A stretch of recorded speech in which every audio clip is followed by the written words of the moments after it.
on a mis en place un intranet spécialisé et dédié sur le sujet. Et là encore, on est tout à fait prêt à partager le contenu de cet intranet avec nos clients. Donc pour se protéger de cette épidémie, qu'est-ce qu'il faut faire? Évidemment, parlons concret. Qu'est-ce qu'on peut conseiller à chacun pour se protéger?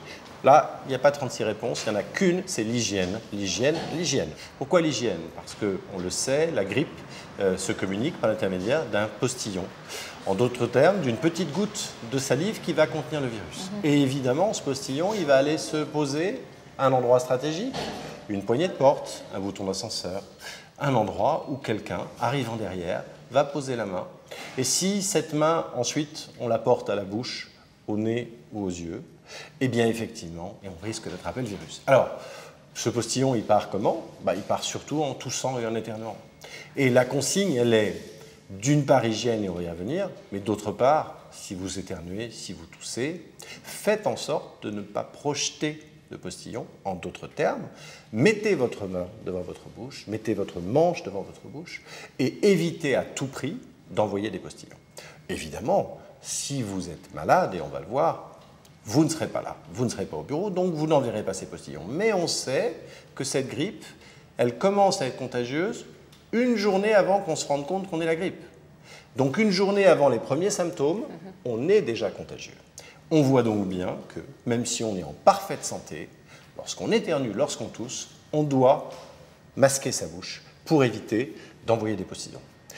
Derrière, hygiène des mains, parce que c'est avec les mains, je viens de le dire, qu'on attrape effectivement ces petites gouttelettes et qu'on peut communiquer le virus à ses mains, son nez, sa bouche, c'est sûr. Comment on se lave les mains?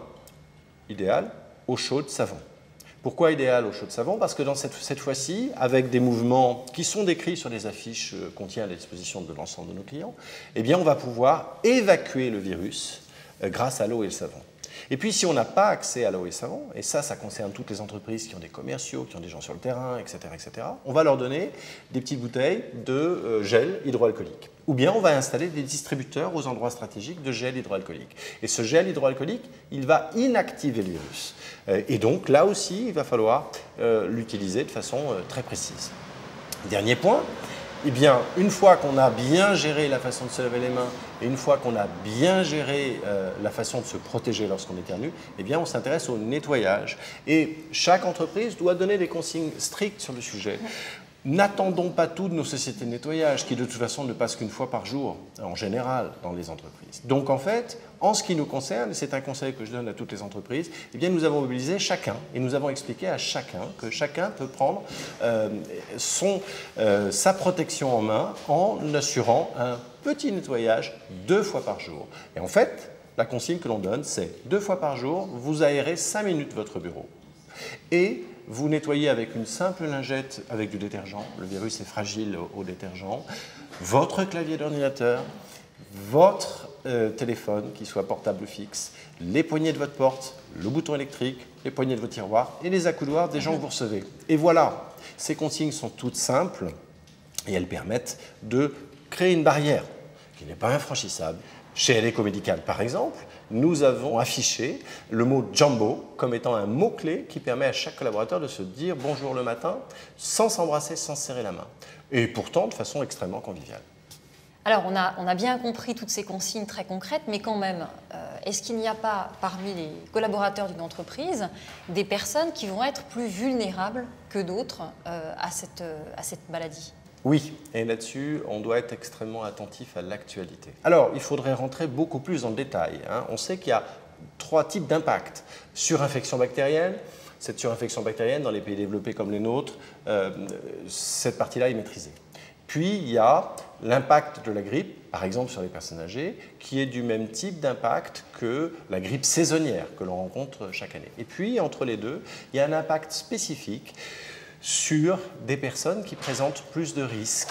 Et ces personnes qui présentent plus de risques sont par exemple les femmes enceintes, bien évidemment les gens qui ont des problèmes pulmonaires, mais aussi des gens qui sont en surpoids et en surpoids très important. Nous, en tant qu'entreprise, notre responsabilité est de prendre des précautions particulières pour ces personnes qui présentent des risques. Et par exemple, et là c'est un rôle de manager, Pour les femmes enceintes, nous avons pris des dispositions très précises. Dès qu'une femme enceinte est exposée parce qu'elle a croisé quelqu'un dont on a su qu'il était amené à pouvoir avoir la grippe, elle doit appeler son médecin et en parler avec lui. Chaque manager doit imposer que toutes les femmes enceintes qui travaillent dans notre entreprise, dans notre groupe, rencontrent son médecin du travail pour parler de son poste de travail. Chaque manager doit s'assurer que dans le poste de travail, il y a une distance d'1 mètre entre les personnes avec qui la personne va être amenée à discuter, par exemple à l'accueil de nos agences, et elle-même, pas moins d'1 mètre. Nous avons demandé à ce que les femmes enceintes qui déjeunent sur place aient un endroit où elles peuvent se mettre un peu à part. Tout ça, c'est évidemment pas pour les exclure, mais au contraire pour les protéger. Et on va jusqu'à mettre en place des solutions de télétravail, le cas échéant, dans des cas bien particuliers. Donc c'est vraiment quelque chose qui est de la responsabilité de l'entreprise de s'intéresser en priorité aux personnes qui présentent des risques. Et il y en a, donc il faut le prendre en compte. Il est d'ailleurs très important d'impliquer le CHSCT dans l'ensemble de la réflexion autour de ces mesures, parce qu'à ce moment-là, on fait de la créativité, des choses toutes simples. Il n'est plus question, par exemple, de lécher un timbre pour le coller sur une enveloppe. Allez, une petite éponge, et c'est très bien. Il n'est plus question, par exemple, de passer avec notre climatisation du chaud au froid sans avoir demandé à un spécialiste de vérifier que les filtres étaient efficaces et neufs. Il n'est plus question de laisser autour des distributeurs des fontaines à eau des verres en vrac. On vérifie bien que ces verres ils sont empilés dans le bon sens pour ne pas être contaminés. Tout ça est simple et le CHSCT est vraiment, à ce moment-là, c'est une bonne façon de faire fonctionner l'entreprise autour d'un groupe de gens dédiés à ce sujet. Alors pour aller plus loin, qu'est-ce qu'on peut dire aujourd'hui pour les entreprises qui nous écoutent, qui nous regardent? Qu'est-ce qu'on peut dire des masques et des vaccins dont on entend beaucoup parler? Les masques d'abord. Il faut bien comprendre qu'il y a 2 types de masques. D'une part, des masques dits chirurgicaux.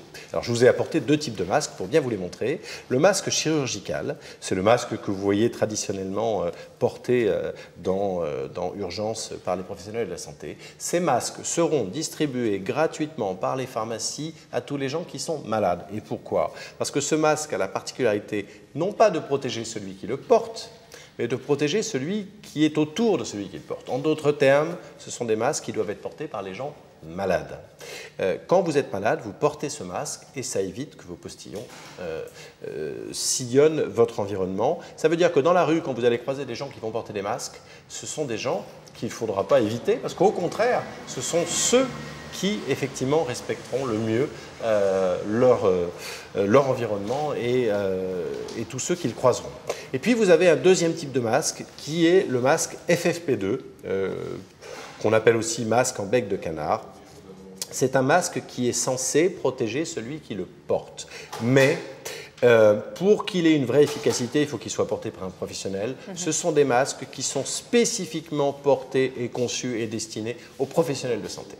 On a, dans notre groupe, commandé 200 000 masques dès le début. Mais de toute façon, on sait aussi que le gouvernement ne recommande pas le port de ce masque au sens général. Par contre, par exemple, nous avons pris la décision de proposer à chaque femme enceinte qui prend des transports en commun de bénéficier de ces masques. Alors, le groupe Adéco France et par exemple Adéco Médical, dont vous êtes le directeur général, font travailler beaucoup d'intérimaires. Alors, qu'est-ce qu'on peut dire sur ce sujet des masques vis-à-vis des intérimaires? La loi est très claire en la matière.